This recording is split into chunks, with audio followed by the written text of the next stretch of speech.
السلام علیکم ورحمۃ اللہ وبرکاتہ۔ ناظرین و حضرات، میں آپ کے ساتھ عبدالواجد اور آپ دیکھ رہے ہیں تسنیم ٹی وی۔ چلیے نظر ڈالتے ہیں آج کی بلیٹن کی طرف۔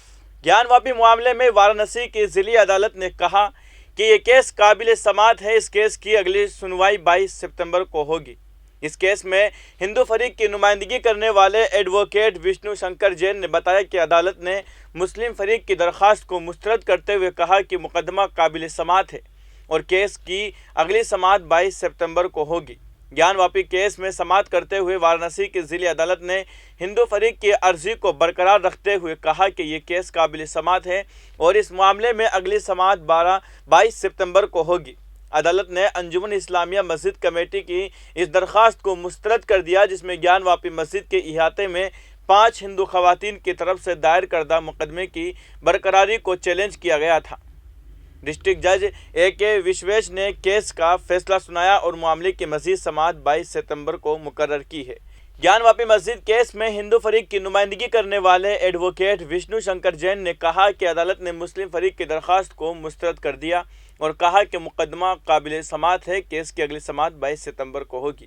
وارانسی کی ضلع مجسٹریٹ کو حکم دیا گیا ہے کہ جس جگہ پر مبینہ شیولنگ پایا گیا ہے اسے فوری طور پر سیل کر دیا جائے اور سیل کی گئی جگہ پر کسی بھی شخص کا داخلہ ممنوع قرار دیا جائے۔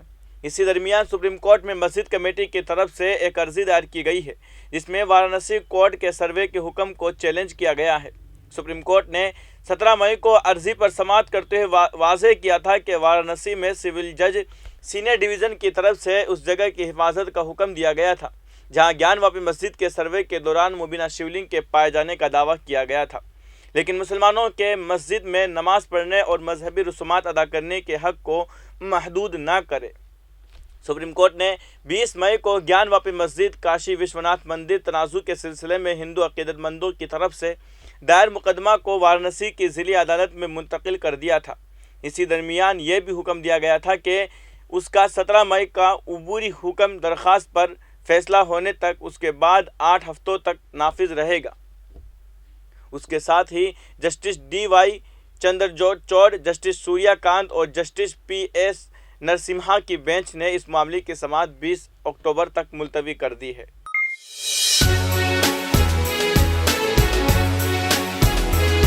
اب رخ کرتے ہیں اگلی خبر کی طرف۔ سپریم کورٹ نے پیر کو مسلمانوں کے خلاف کی گئی مبینہ اشتعال انگیز تقریروں سے متعلق ہریدوار دھرم سنسد کیس کے ملزم جتیندر نارائن تیاگی کو ضمانت دے دی ہے۔ جسٹس اجے رستوگی اور بی وی ناگر تنہا کی بینچ نے تیاگی کو ٹرائل کورٹ کے سامنے ایک حلف نامہ پیش کرنے کی ہدایت دی کہ وہ الیکٹرانک میڈیا یا سوشل میڈیا سے خطاب نہ کریں گے اور براہ راست یا بلا واسطہ طور پر ایسی مبینہ سرگرمیوں میں ملوث نہیں ہوں گے۔ بینچ نے کہا کہ درخواست گزار کو 3 دن کے اندر ٹرائل کورٹ کے سامنے پیش کیا جا سکتا ہے اور متعلقہ ٹرائل کورٹ کے اطمینان اور ٹرائل کورٹ کے سامنے مندرجہ بالا شرائط میں انڈر ٹیکنگ پیش کرنے کے بعد انہیں گرفتاری ضمانت پر رہا کیا جائے گا۔ بینچ نے کہا کہ اگر درخواست گزار ان شرائط میں سے کسی کی خلاف ورزی کرتا ہے جس پر اسے ضمانت دی گئی ہے تو جواب دہندگان استغاثہ کو ضمانت کی منسوخی کے لیے درخواست دائر کرنے کی آزادی ہے۔ سپریم کورٹ نے 29 اگست کو طبی بنیادوں پر دی گئی عبوری ضمانت میں توسیع کرنے سے انکار کر دیا اور تیاگی کو خود سپردگی کی ہدایت دی۔ عدالت عظمیٰ نے 17 مئی کو تیاگی کو طبی بنیادوں پر 3 ماہ کی عبوری ضمانت دی اور انہیں ہدایت دی کہ وہ ایک حلف نامہ دے کہ وہ نفرت انگیز تقریر میں ملوث نہیں ہوں گے اور الیکٹرانک یا ڈیجیٹل یا سوشل میڈیا پر کوئی بیان نہیں دیں گے۔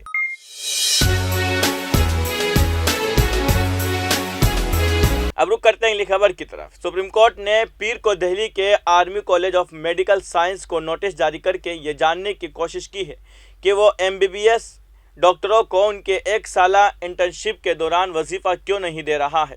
جسٹس ڈی وائی چندرچوڑ اور جسٹس ہیما کوہلی کی بینچ نے ابھیشیک یادو اور دیگر کی جانب سے ایڈوکیٹ ڈاکٹر چارو ماتھری کی طرف سے دائر مشترکہ عرضی پر یہاں آندھرا پردیش یونیورسٹی سے منسلک ACMS کو نوٹس جاری کیا اور ان سے جواب طلب کیا ہے۔ درخواست میں کہا گیا ہے کہ وہ دہلی کے آرمی بیس اسپتال میں 1 سال کی لازمی انٹرنشپ کر رہے ہیں۔ درخواست گزاروں کا وظیفہ واپس لینے کے عمل کو جواب دہندگان نے اسے غیر منصفانہ اور منمانی قرار دیتے ہوئے چیلنج کیا ہے۔ درخواست میں کہا گیا ہے کہ دی نیشنل میڈیکل کمیشن کے مطابق درخواست گزار باقاعدہ وظیفہ کے حقدار ہے۔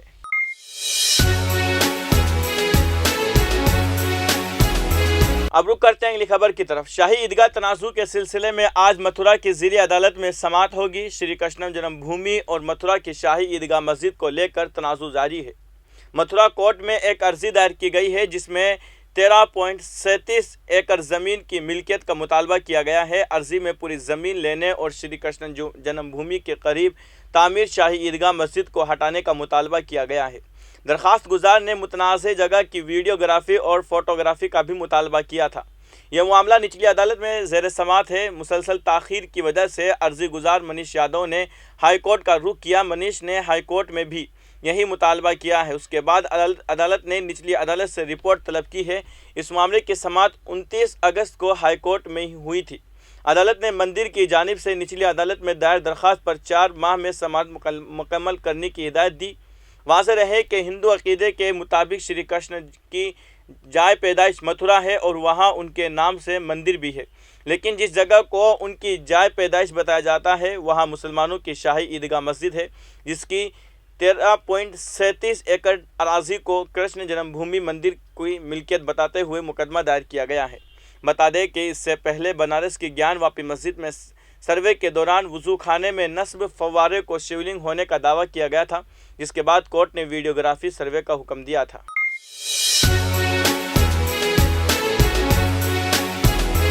اب رخ کرتے ہیں اگلی خبر کی طرف۔ NIA نے غیر قانونی سرگرمیوں میں ملوث ہونے کے معاملے میں ملک بھر میں 60 سے زیادہ مقامات پر چھاپے ماری کی ہے۔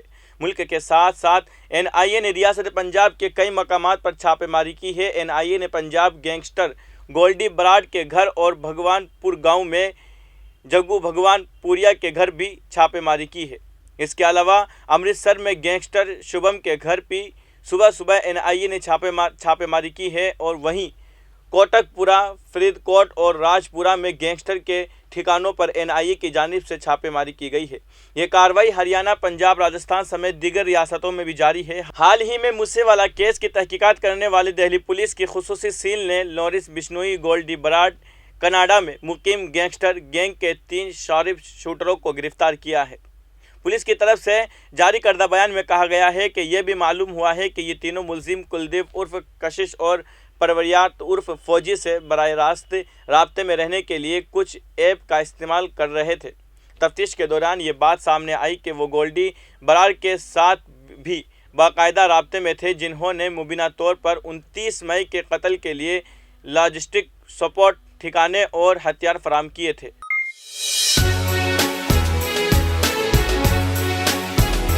اب رخ کرتے ہیں اگلی خبر کی طرف۔ ریاست تلنگانہ کے دارالحکومت حیدرآباد کے سکندرآباد میں پیر کی رات ایک عمارت میں زبردست آگ لگ گئی۔ پولیس ذرائع نے تصدیق کی کہ آگ لگنے سے 6 مرد اور ایک خاتون کی موت ہو گئی ہے۔ بتایا جاتا ہے کہ ان کی عمریں 35 سے 40 سال کے درمیان ہیں۔ 10 دیگر شدید جھلس گئے ہیں، تاہم دیگر زخمیوں کو علاج کے لیے قریبی گاندھی اور یشودا اسپتالوں میں منتقل کیا گیا ہے۔ ہلاک ہونے والوں کی شناخت وجے واڑہ کے اے ہریش، چنئی کے سیتا رمن اور دہلی کے ویتیندر کے طور پر کی گئی ہے، جبکہ باقی کی شناخت ہونی باقی ہے۔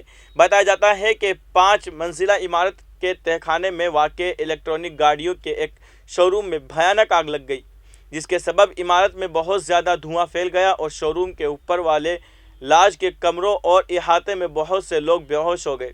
متاثرین کو گاندھی اسپتال منتقل کیا گیا ہے، جہاں ان کا علاج کیا جا رہا ہے۔ اسپورٹس آفس کے قریب ایک 5 منزلہ عمارت ہے جسے روبی لگژری پرائیویٹ کہتے ہیں۔ اس عمارت کے تہخانے میں روبی الیکٹرک گاڑیوں کا ایک شو روم ہے۔ باقی 4 منزلوں پر ہوٹل کی دیکھ بھال کی جاتی ہے۔ آگ پیر کی رات تقریباً 9:40 پر گراؤنڈ فلور پر لگی۔ عملے کا کہنا ہے کہ یہ آگ بجلی کی شارٹ سرکٹ سے لگی ہے۔ شو روم میں موجود الیکٹرک گاڑیوں کی بیٹریاں گرمی کی باعث پھٹ گئی، جس کی وجہ سے یہ حادثہ پیش آیا۔ آگ اور دھواں سیڑھیوں کے ذریعے اوپری منزل تک پھیل گیا۔ اس کے علاوہ گاڑیوں اور بیٹریوں کی وجہ سے گہرا دھواں ہو گیا۔ اطلاع ملنے پر فائر بریگیڈ کے عملے نے موقع پر پہنچ کر امدادی کارروائیاں شروع کر دی۔ وزرائے تلاسانی سری نواس یادو، محمود علی، حیدرآباد کے CP CV آنند نے جائے حادثہ کا معائنہ کیا۔ انہوں نے اس واقعے پر صدمے کا اظہار کیا۔